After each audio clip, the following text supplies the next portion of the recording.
Hey everyone, just wanted to make a short video about my comic collecting and give you a brief look at what I have picked up lately.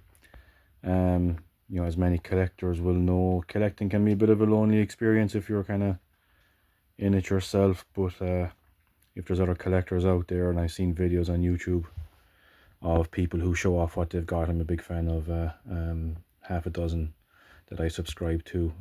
North Garden Comics kind of inspired this video with his hunting, not going after particularly expensive books, but he's a guy who goes after what he wants to read, and I can kind of relate to that. So I want to give you a quick look at what I've picked up over the last while, and just go through some of them, and we'll see where we go from that. I picked up this Batman Harley Quinn reprint last week.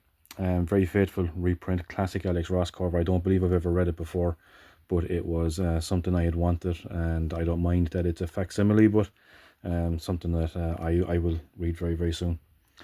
Same week, I picked up this Detective Comics 880, the classic Jock cover. This book in the news recently as the original art of this cover was sold for a fortune. I don't believe Jock got much or anything of it.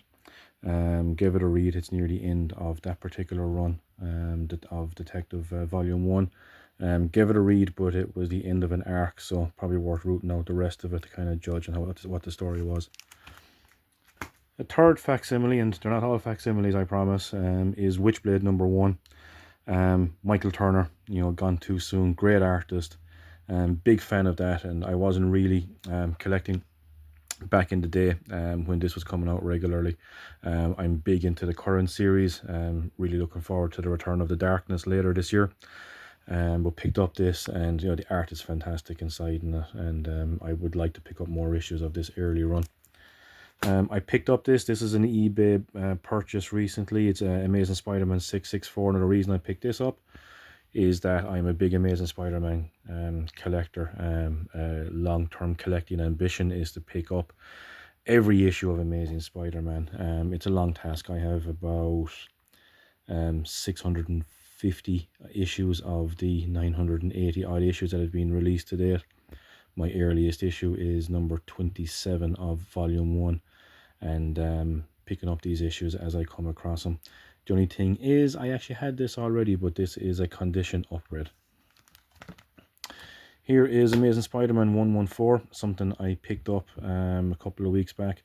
There's a bit of a sticker pull above the word amazing, but condition-wise, I'm not bothered about it. It's a great little issue to have. I'm very happy with it. Next one is Star Trek Lower Decks #1. The reason I'm showing you this is that it has been signed by Ryan North with a little Star Trek insignia, Starfleet insignia remark that he did. This was done at Dublin Comic Con last week, picked up by a friend of mine. He was able to get this back into my hands, and something I'm very, very happy with. Next up is Doctor Doom #6. This is a bit of a random issue, but this one came in a Forbidden Planet Birmingham mystery pack quite recently. It was picked up for me. I haven't read anything of this series, I don't think, but Salvador Larroca on art is always a great little thing to have.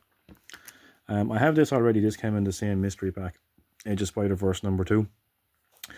This is when Marvel were going all out, introducing a ton of Spider variants. The series was okay. I mean, I read them all. I didn't think a whole lot of them. This is Gargoyles Demona #1 with this cool Mark Spears cover. Picked up this in Birmingham as well. I haven't really fallen down the Mark Spears rabbit hole. There's just too many of them, but this was just too cool of an issue to pass up. Here we have Nouns #1 from Titan Comics. Artwork is well out there. This came in the same mystery pack that I got. I've read it. Not anything I'll be looking to go reading again, but I can certainly appreciate the artwork. Amazing Spider-Man 26. This is the A cover. I have this in the Spider variant. This was, and spoiler alert, the Death of Miss Marvel issue. This is a Wells run, and the John Romita art was a bit meh, as Amazing Spider-Man has been over the last while. Kind of excited what comes up later this year though, but as of this, this was only an okay run, I think. Here's Six Gun #1, Battle for the Six. The original Six Gun series was actually something really, really cool. Cullen Bunn is a really good writer. Brian Hurt, I like his art. This was a good issue. I wouldn't mind picking this up again. Here we have Conan Serpent War. Picked up this in the mystery pack as well from Forbidden Planet, Birmingham, UK. Look, it was fine. I can appreciate it. It's a bit of a minor key as well. I saw when I put it into my CLZ app. I haven't really read much in the way of Conan over the years, but it was okay.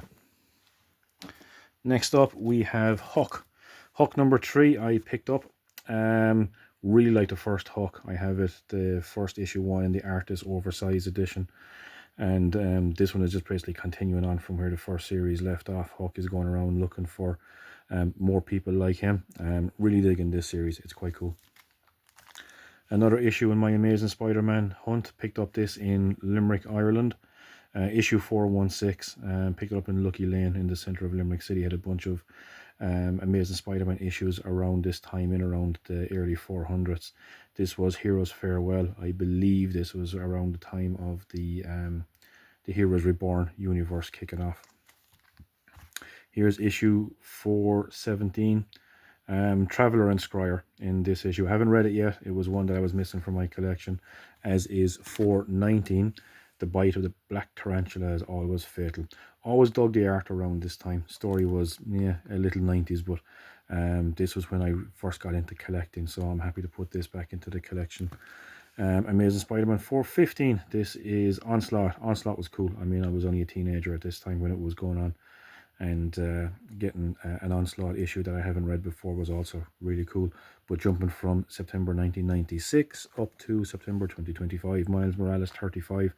Picked up this in a comic shop quite local to me in County Limerick. This issue reminds me of Marvel Team Up, I think #2, that featured Hercules back in the late 90s, early 2000s. Just a modern take on that. That's God War Part 3. Always have a soft spot for Miles. Stories aren't always great, but at the same time, it's always worth picking up. Walking Dead Deluxe 116. All Out War Part 2 of 12. Really dig the Walking Dead. Getting it for the colour version of the story. I've read them all before. The notes by Kirkman at the back are always worth a read, just to get insights on the thoughts of the writer. Here's 118. My shop missed 117, but they've since messaged me since I bought these to say that they're in. So I won't read 118 until I read 117. And JMS's Spider-Man versus the Sinister Six. JMS writing Spider-Man is divisive. I quite like his run. Up there on the top shelf behind, I have a mountain of ASM that I have to read. But the Spider-Man vs. Sinister 16 issue, which is going to be collected under the Marvel Tales banner with the other one-shots JMS has written, I quite enjoyed this actually. Terry Dodson's cover art, JMS on writing, Phil Noto on interior art. That was a real good read. So that's just what I've picked up over the last couple of weeks. I think I'll make more of these. If anybody does bother to spend 8.5 minutes watching it, I really appreciate it. And hopefully we'll see you again. Thanks so much.